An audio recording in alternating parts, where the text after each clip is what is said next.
అందరికీ praise lord. దేవుని నామానికి మహిమ కలుగును గాక. మరొకసారి మీ అందరితో కలిసి ప్రభు మాటలు పంచుకోవడానికి దేవుడిచ్చిన ఈ చక్కటి అవకాశాన్ని బట్టి ప్రభుని ఎంతగానో మహిమపరుస్తున్నాను.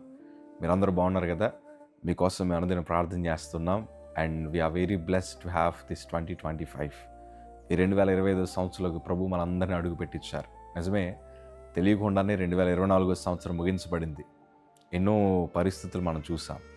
మనం శుభవార్తలు విని చాలా కాలం అయిపోయింది కదా. ఎక్కడ చూసినా దుర్వార్తలే కనిపిస్తున్నాయి.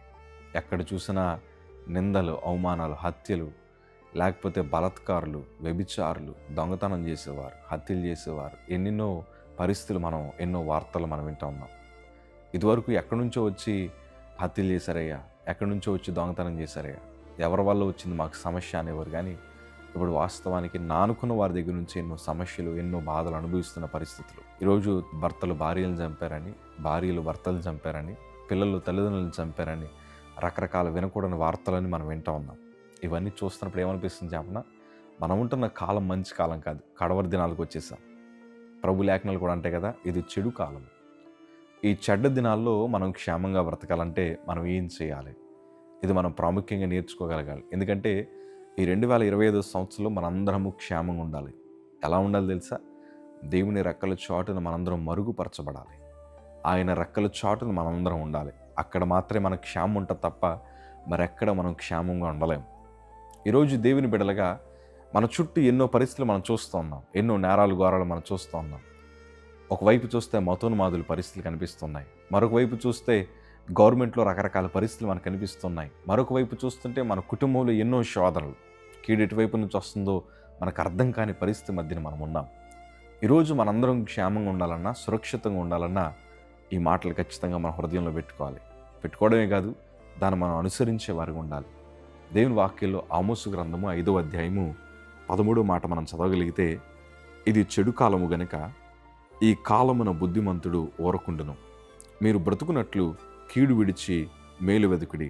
అలాగూ చేసిన ఎడల మీరు అనుకొనును చొప్పున దేవుడును సైన్యములకు అధిపతియగు యెహోవా మీకు తోడుగా నుండును. దేవునికి స్తోత్రం కలుగును గాక. ఇది చెడు కాలము. వాస్తవానికి చెప్పాలంటే మనము చాలా దౌర్భాగ్యపు స్థితిలో బ్రతుకుతున్నారు మానవ జాతి.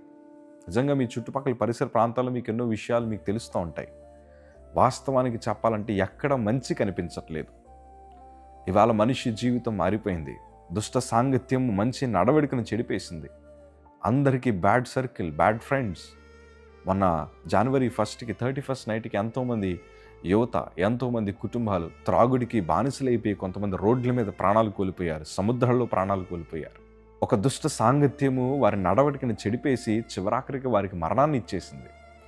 ఈరోజు నేను అంటాను కదా, మన జీవితంలో మన కుటుంబాలు క్షేమాన్ని చూడాలంటే కీడు విడిచిపెట్టి మనందరం మేలు చేసేవారుగా ఉండాలి. ఆనాడు నోవాహు దినములు ఎలాగుంటుందో మనుష్య కుమారు రాకడప్పుడు కూడా అట్లానే ఉంటుందని ప్రభు లేఖనాలు సెలవిచ్చాయి. ఆనాడు వారు మార్గములను చెరిపేసుకుని వారి ఇష్టానుసారంగా బ్రతికారు. ఈనాడు కూడా చాలామంది మంచి మార్గమును చెడిపేసుకుని వారి ఇష్టానుసారంగా బ్రతకడం ప్రారంభించారు. కానీ దేవుని వాక్యం వింటున్న మనము దేవుని మార్గంలో నడుద్దాం, దేవుని అడుగు జాడల్లో మనం నడుద్దాం. కీడును విడిచిపెట్టి మేలును చేసేవారిగా మనం ఉందాం. అప్పుడు మనము మన కుటుంబాలు క్షేమంగా ఉంటాయి. క్షేమంగా ఉండమే కదయ్యా, ఈ 2025 సంవత్సరంలో దేవుని అభయహస్తం మనందరికీ తోడుగా ఉంటుంది. ప్రియ సంగమా, ఇప్పటిదాకా మన హృదయంలో కీడుందేమో, మన తలంపుల్లో కీడుందేమో, మన ఆలోచనలో చెడు తలంపులే ఉన్నాయేమో.